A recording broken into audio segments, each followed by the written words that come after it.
For many people, this park is a bucket list item. Us too. Welcome to the beautiful Zion National Park. There are two really famous hikes here, but we're going to be showing you what you can do if you don't want to get wet and heights aren't really your thing.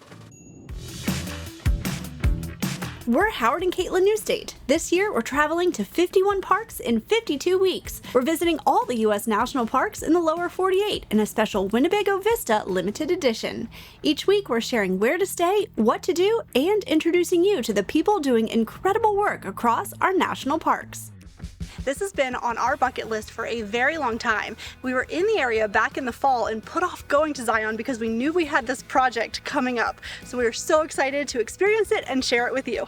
Zion National Park is one of the most well-known and famous of Utah's Mighty Five, with its towering canyon walls, the rushing Virgin River, and epic hiking, and the numbers really do reflect its popularity.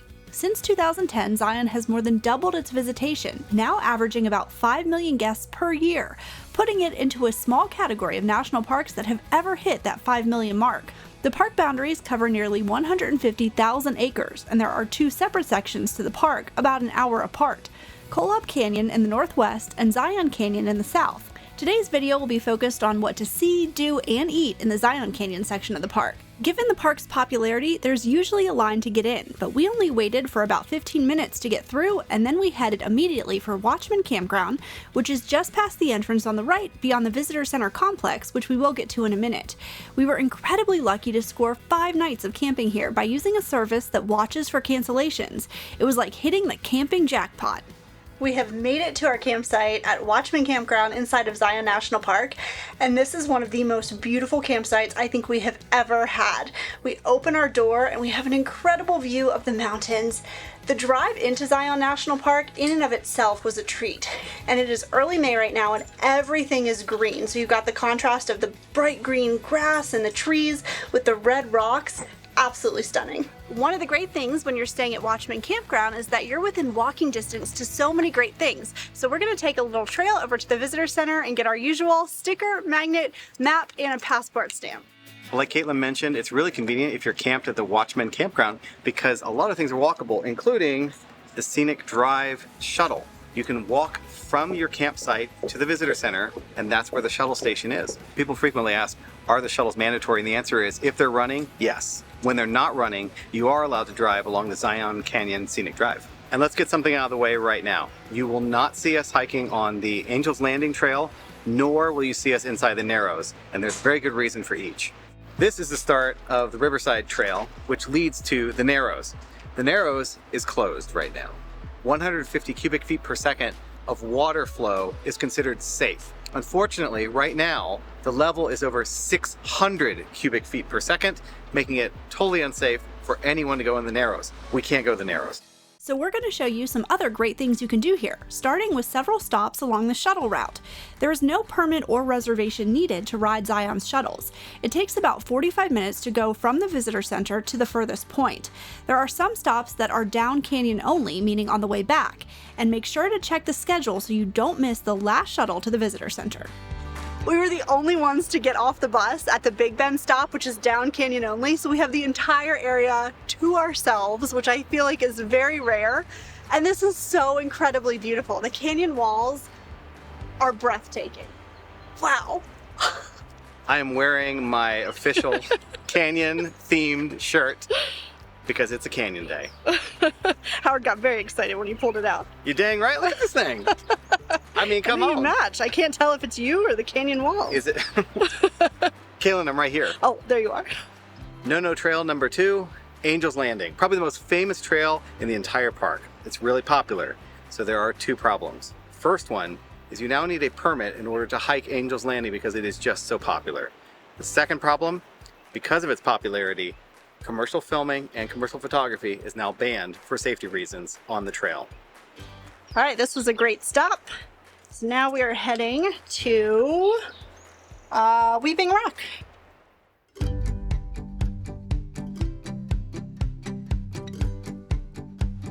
That is a great picture right there. All right, let's go check it out. See how much it's weeping. Weeping Rock is a must-do in my opinion. It's a short walk uphill and the views are spectacular, and then you kind of are almost like behind a waterfall. That's what it mimics. It's trickling down, and the reason why this happens is because the Navajo sandstone is so porous, so the water just seeps out, and that's why it looks like the rocks are always weeping. Wow. Okay, we're here at the Court of the Patriarchs, which is stop 4 on the tram, and we are lucking out big time. Like everywhere we go, we're kind of the only people around, which is awesome. It is much later in the day, so that definitely helps. And the tram system has been excellent. It is very easy. They have trams running consistently, so you never wait long, and it's a great way to get around. It's the only way to get around. Okay, narration, here we go. That is Abraham. That is Isaac. Kind of gotta skip over until you get to that tall one, and that's Jacob Peak right there. That would be the Patriarchs. They were named in 1916, and they all have biblical names from the Old Testament.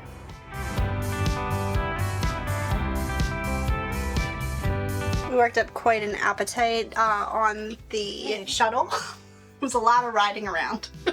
So I made some delicious pork chops here that have like a brown sugar sage glaze on them and some roasted apples. But I made all of that and I'm cheating with the mashed potatoes, so it's all about balance, right?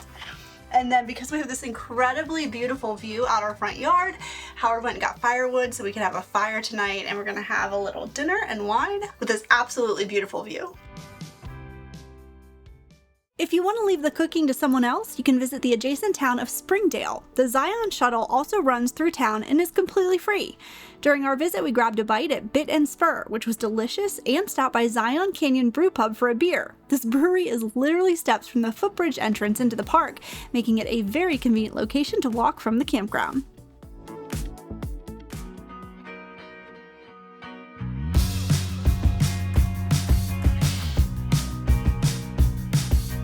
Okay, we're getting ready to do the Emerald Pools Trail, but we're actually at stop 6, which is the grotto, because right now there is a bit of a detour.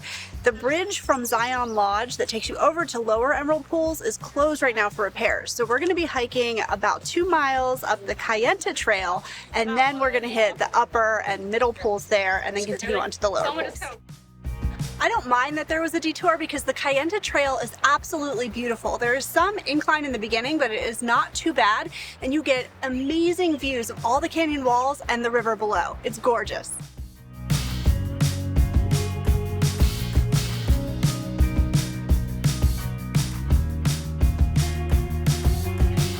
So we made it to the upper pool. Not too bad, but I gotta tell you, that's some pretty strenuous uphill for the upper pool. And it's covered in sand, like deep sand, so that presents some extra challenges as well. But once you get up here, it is absolutely beautiful, and you can sit on the rocks and just watch the waterfall and take it all in, have a little snack, which is what we're gonna do.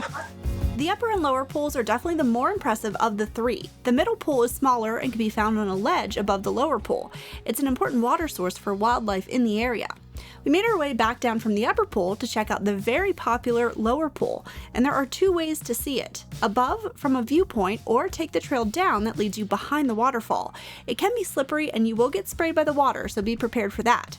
We saw a teeny tiny bit of the green algae here, which is where the name Emerald Pools comes from. Normally when the sun hits the water, it illuminates the algae found in the shallow pools, but thanks to recent rains, the pools were a bit more brown than green. So we just finished the upper, middle, and lower pools, and guess what? The detour only adds about a half a mile, so not so bad right now. And kudos goes to Caitlin because she figured out that you do not have to do the entire loop in order to see all 3 pools. In fact, it's only 0.2 miles to the lower when you are on the trail for the middle. It seems funny to be surrounded by so much beauty and then to have just come outside of a building. We were inside of the Human History Museum, which charts the path all the way from Native Americans to present at Zion National Park. Inside, you'll find the official film, which is an excellent reference and gives you a great overview of the park. You learn about not just the place, but also the people who live here, visit here, and work here, including from as far away as Tokyo, Japan. This amazing park film was produced by the Zion Forever Project, which works alongside the National Park Service on important projects and initiatives here throughout Zion National Park. The beautiful thing about that film is you hear all the different voices and the impact, that indelible mark that Zion leaves on people's soul. You cannot leave here without taking a piece of it with you. And that's the beautiful thing about the park film. Working with our partners from Greater Zion and other donors, you can really get a sense of the story of this incredible canyon and the people that came before us. So I really encourage visitors to really grasp the full scope, and when you're looking up, to understand it, to go into the museum and experience the film. It's pretty incredible. The beautiful thing about the Visitor Center store is all of the purchases go right back to the protection of this incredible resource, Zion National Park, for conservation and preservation. So we really encourage people to spend, because it comes right back to this incredible place. It takes a village to protect these places and to cultivate the next generation of conservation-minded stewards. You know, one of the greatest challenges we face is just how many people want to experience the natural wonder that is this park. And one of the greatest ways to do that is one-on-one human interaction.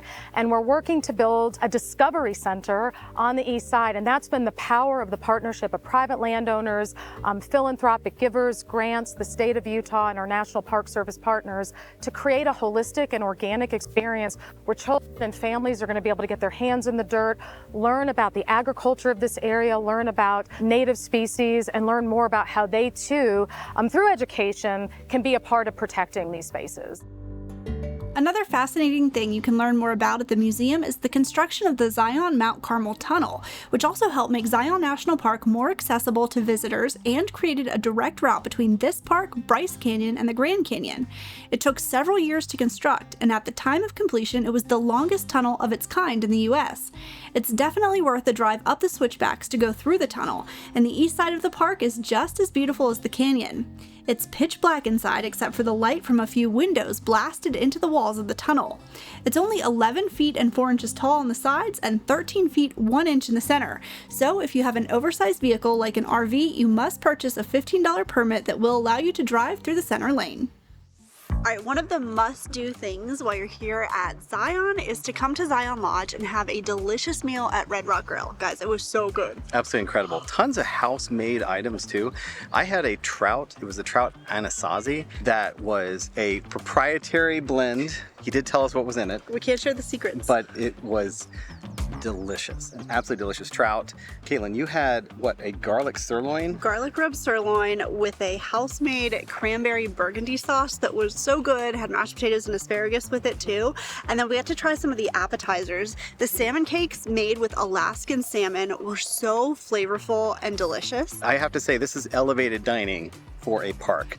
You have to try it. You absolutely have to try it. This is excellent after you've done a hike or not, if you've just ridden the shuttle around. Definitely come and have a wonderful meal with the most incredible views. There is an outdoor patio, or if you sit inside the dining room, you can just stare at these magnificent canyon walls, and it's so wonderful. And even if you're staying off-site or you're staying in an RV, Zion Lodge is a great waypoint. It's a great place to kick off and return to throughout your trip when you're here at Zion, because they have a beer garden, they have a cafe, they have a dining room. Oh, it's a fantastic store. Yeah, there were definitely some items in there I had to stop myself from buying. But yeah, it's about halfway up the canyon, so it is a great halfway point. All right, well, the adventure continues. We are heading to our next national park, which is just up the road and through that very short and narrow tunnel. So we got our special permit to be able to drive through the tunnel. We are all hooked up, and I think this will be an adventure in and of itself. And we have about an hour and a half drive to Bryce Canyon. I'm excited though. We're checking out another bucket list national park. Here we go. Just a drive on the double yellow in the center. Make sure you have your headlights on. You got this? Oh yeah. I'm just driving like normal. Happy to report that we made it through the tunnel in the Winnebago just fine. Come along next week as we visit one of our new favorite national parks and the second of the Utah Mighty Five, Bryce Canyon. With its brightly colored rock formations, great hiking, and riding, it's a can't miss. Thanks so much for watching. We'll see you next week.